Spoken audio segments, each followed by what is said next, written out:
Okay, guys, let's see how we can manually do a just simple Java program. So you need to install the JDK manually. So see if you can follow the text lecture provided to you now and install. Now, when you open the command prompt, this is what is your target. You should be able to see Java version and you should see this version. Okay, this is important.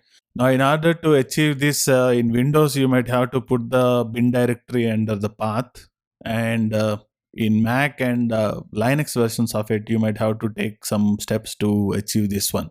Okay, so honestly, I too follow the Google guys. So see if you can install and come to this point.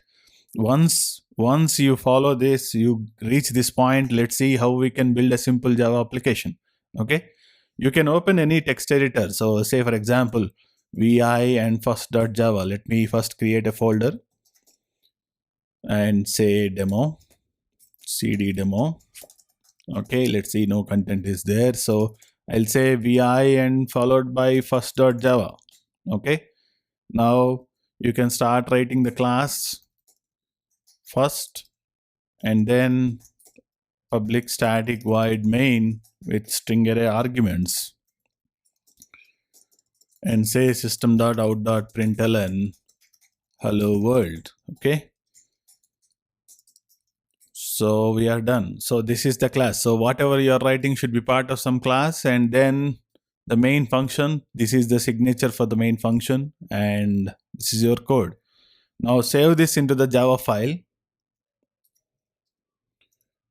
and you can see there is first.java. Now in order to compile this program, you need to use Java C for compiler. So Java C first.java. Okay, it creates a dot class file. So a Java file can have multiple class files, and each class file will have dot class file extension. So it generates these Java dot class files. Now this contains the bytecode. So I will explain what it is. Don't skip this lecture.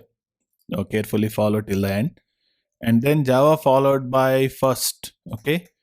So this is the name of the class that contains the main method. So what you should give is the name of the class, Java followed by first. It runs that. So that's it. Now let's say for example vi second.java.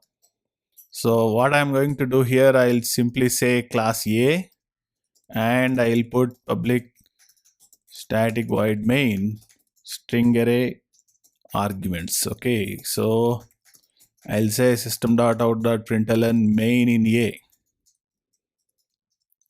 Okay, I'm going to write another class. So you can write any number of classes. There is another rule which you need to understand. I'll explain it soon. Main string array args, and here I'm saying system.out.println main in B. So you can write any number of classes in a Java file, and here if you observe, so the file name is second.java, but the classes what I have written is A and B. So even that is fine, no issues. Now when I say Java C second.java, so let's see what is the content for now. So I'm going to remove all .class files to make it more clear. Okay, we only have Java files, Java C second.java.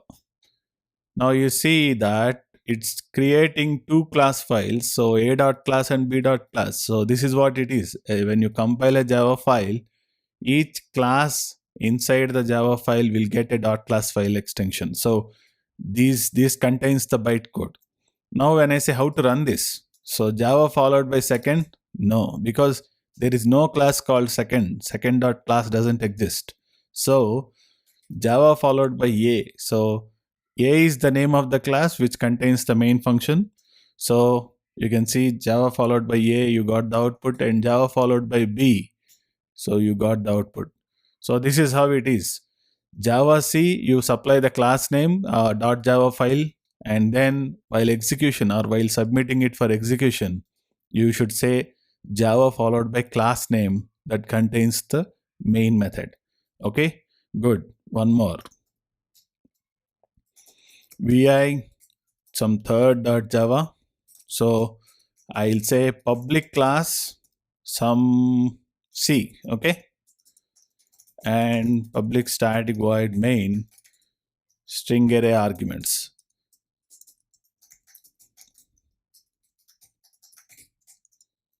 Main in C.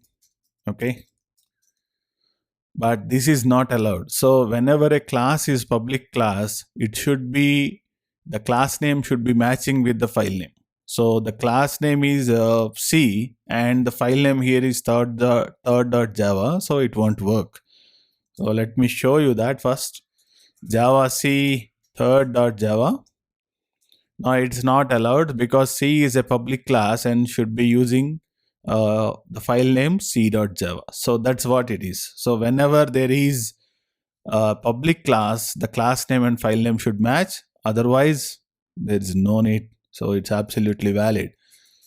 So vi third.java. Let's change it to third. So what do you mean by this? Actually, so can you have more than one public class in a Java file? Public class fourth. You can't have this structure. So that is because third should be in third.java and fourth should be in fourth.java. So you can't have two public classes in one Java file, but you can have more than one class. That's also fine. So, but only one is public. Okay, public exterior or external classes. Now this is absolutely valid. Now let's go and compile Java C third.java. You can see third.class and fourth.class both will come. Now when I say Java and third, fine, you got something, you got the output. Now Java and fourth, is it valid? Absolutely not. Though the class is there, there is no main method. So that is important. Okay. So this is at a high level.